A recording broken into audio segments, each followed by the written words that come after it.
Hello, मी शिवानी. आज दिवसाची सुरुवात खूपच लवकर झाली. किट्टूमुळे खूप लवकर उठावं लागलं. आज किट्टू रात्री थोडी लवकर उठलेली होती. त्यामुळे म्हटलं लगेच फ्रेश वगैरे होऊन घ्यावं. फ्रेश झाले, देवपूजासुद्धा करून घेतली. देवपूजा वगैरे झाली. त्यामुळे त्यानंतर मम्मींसाठी आणि माझ्यासाठी कोरा चहा ठेवला. चहा वगैरे नाही घेतला तर फ्रेश वाटत नाही आणि पुढची कामंसुद्धा काही सुचत नाही. त्यानंतर दोघींनी चहा वगैरे घेतला. लगेचच दुसरी कामं करायला घेतली. झाडून वगैरे घेतलं. सगळं घर क्लीन करून घेतलं. किती स्वच्छ आवरलं तरी किट्टू पसारा करतेच, तरीही माझं आवरायचं काम चालूच राहतं. त्यानंतर टिफिनची तयारी केली. त्यांच्यासाठी बटाट्याची चटणी आणि चपात्या द्यायच्या होत्या. आम्हाला छोलेची भाजी बनवायची होती, त्यामुळे त्यांच्यापुरतंच पोळ्याचं पीठ मळलेलं होतं आणि थोडीशी बटाट्याची चटणी बनवली. त्यानंतर त्यांच्यापुरत्या चपात्या करून घेतल्या.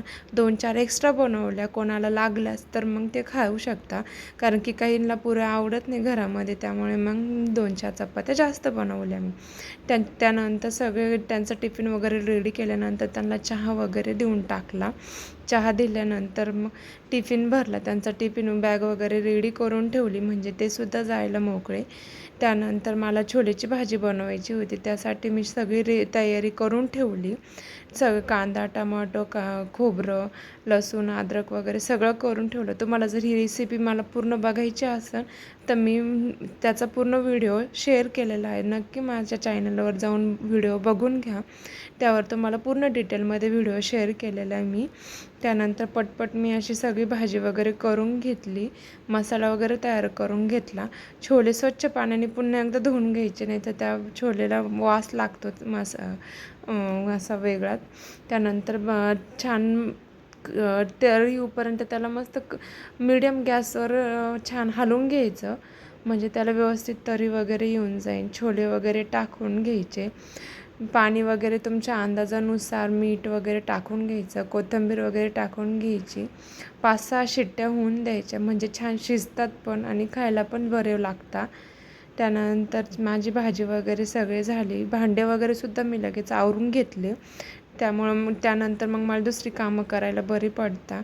किचन क्लीन असलं की तिथं मला छोटं किचन असल्यामुळं मला तिथं पसारा पण जास्त होऊन जातं, त्यामुळं मला लगेचच्या लगेच तिथं आवरून घ्यावं लागतं. छोलेची भाजी करून झाली. पुऱ्यासुद्धा मम्मींनी करून घेतल्या. त्यानंतर घर वगैरे छान पुसून घेतलं. सगळं व्यवस्थित आवरून घेतलं. किती आवरलं तरी किट्टू करणारच आहे पसारा, पण थोडं का होईना घर आवरून घ्यावंच लागतं. कपडेसुद्धा धुवून घेतले. ऊन तर इतकं पडतं आहे ना आता की काहीच कळत नाही. जेवण वगैरे झालं माझं. त्यानंतर दुपारी झोपणार होतो, तर ऊसाचा रसवाला आला. मग किट्टूला खूप आवडतो ऊसाचा रस. मग आम्ही सगळ्यांनीच एन्जॉय केला. दुपारी थोडा आराम केला. जेवण वगैरे झालं होतं. त्यानंतर पिल्लू मस्त खेळत होती बाहेर. तिच्या खूप साऱ्या फ्रेंड्स झाल्यात कॉलनीमध्ये. तिला बाहेर खेळायला खूप आवडतं मुलींसोबत. तर असं होता माझा आजचा दिवस. कसा वाटला माझा ब्लॉग मला नक्की सांगा, आणि शेअर, कमेंट आणि सबस्क्राईब करायला विसरू नका. नक्की मला सपोर्ट करा, आणि तुम्हाला माझ्याकडून कोणते व्हिडिओ बघायला आवडतील हे मला कमेंटमध्ये नक्की सांगा. Bye, good night.